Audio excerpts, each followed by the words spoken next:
Merci pour ce rapport excellent et présentation, Fabrice. J'ai deux questions, en fait, commentaires. Le premier, c'est sur la consultation des praticiens, des supervisés. En fait, M. Pliata a parlé d'une amélioration de l'écoute de la profession. Il y a des recommandations dans le rapport sur l'amélioration des structures existantes, groupe d'experts, stakeholders group, en particulier à l'ESMA. Si Fabrice ou d'autres veulent bien élaborer, développer cela. La deuxième question, c'est, j'ai appris donc qu'il y a eu une présentation auprès du Parlement européen de ces conclusions, Fabrice. Quelles sont les premières réactions de nos parlementaires à ce sujet? On va prendre une deuxième question en même temps. Oui, Pauline de Châtillon, CPR. Alors, tout d'abord, merci beaucoup aussi pour votre rapport, que j'ai trouvé très intéressant. Merci d'avoir mis Consumer Protection d'EIOPA en très bon en tant que présidente de ce comité. Un mot d'explication sur le rôle d'EIOPA à l'IAS, enfin, la différence entre l'IAS et le comité de Bâle et le FSB. Je pense qu'il y a 200 pays qui sont membres de l'IAS, alors que le comité de Bâle n'en a qu'une vingtaine. Et donc ça explique la différence. Et le EXCO à l'IAS n'est pas un comité essentiel, enfin qui joue un rôle politique essentiel, et donc je ne pense pas que ce soit un problème.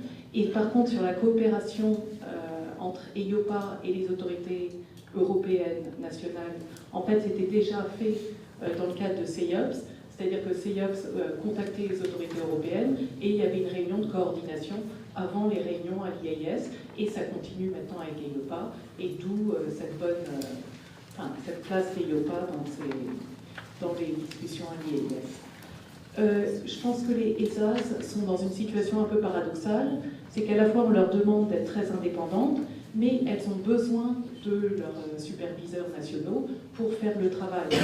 Et donc là, le changement est peut-être un peu brutal et ça crée des tensions et peut-être des inefficacités et peut-être une montée en puissance plus progressive, un peu sur le modèle de ce qui s'est fait pour la création de l'euro, donc entre la BCE et les pays membres, serait plus adéquat.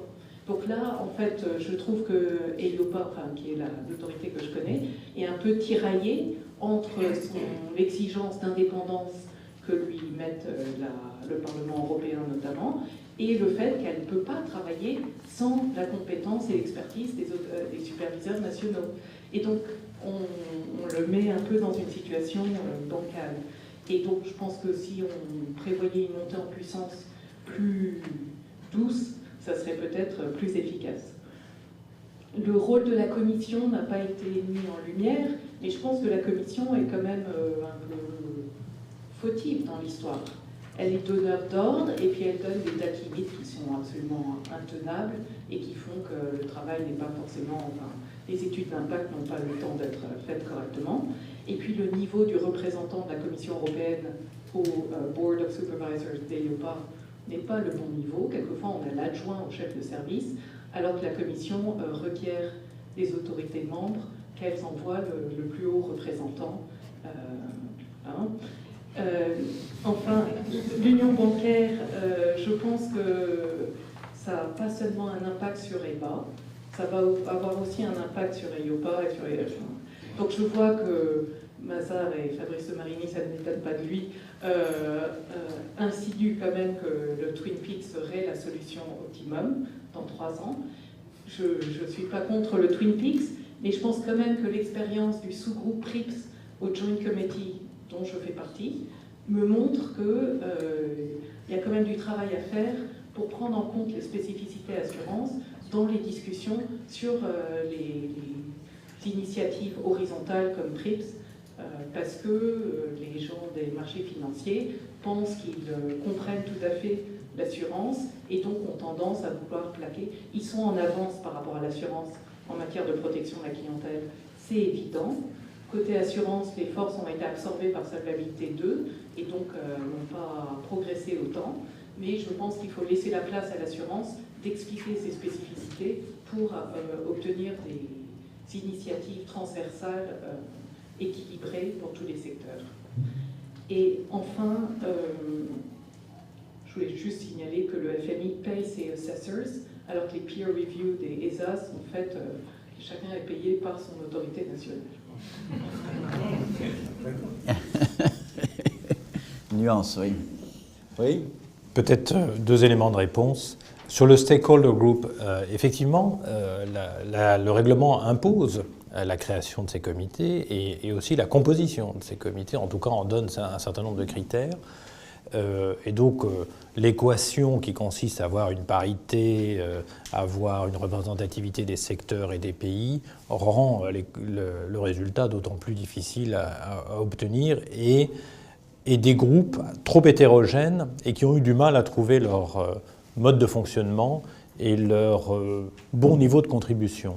Il est évident que les stakeholder groups ne pouvaient pas répondre aux consultations de tous les standards techniques, puisque de toute façon, par ailleurs, les acteurs de marché le feraient, donc on ne voyait pas très bien quelle était sa contribution, mais plutôt d'essayer d'apporter des éclairages sur ce qui est en train de se passer sur le marché et quelles sont les grandes priorités et ce qui doit être mis en avant. Ils ont mis du temps à trouver leur rythme, mais on finit, je pense, par le trouver.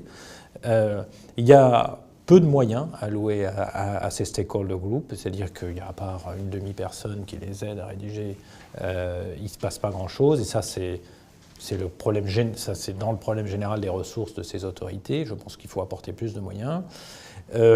Ils ont des pouvoirs, ils ont le pouvoir d'ailleurs de saisir l'autorité sur des breach of law et d'obtenir des réponses sur des questions très précises. Ça n'a pas très bien marché jusqu'au jour d'aujourd'hui. Et enfin, il y a dans cette alchimie difficile de ce qu'il faut entendre tout le monde, à la fois une plainte des consommateurs ou des investisseurs en disant on n'est pas assez entendu. Évidemment, ils ont très peu de moyens en matière de lobbying. Et donc, il y a une espèce de souhait de les entendre, mais une représentativité difficile. Pour avoir une contribution efficace de qualité, il faut des moyens. Et en même temps, il y a le souhait de très grands acteurs d'être présents, c'est ce que disait Cyril, mais pas que lui. Et d'ailleurs, la contribution de ces stakeholder groups est d'autant meilleure qu'il y a des grands acteurs en direct qui ont l'expérience de la compétitivité du marché unique dans le monde global, qui ont l'expérience au quotidien de la levée de fonds, des émetteurs.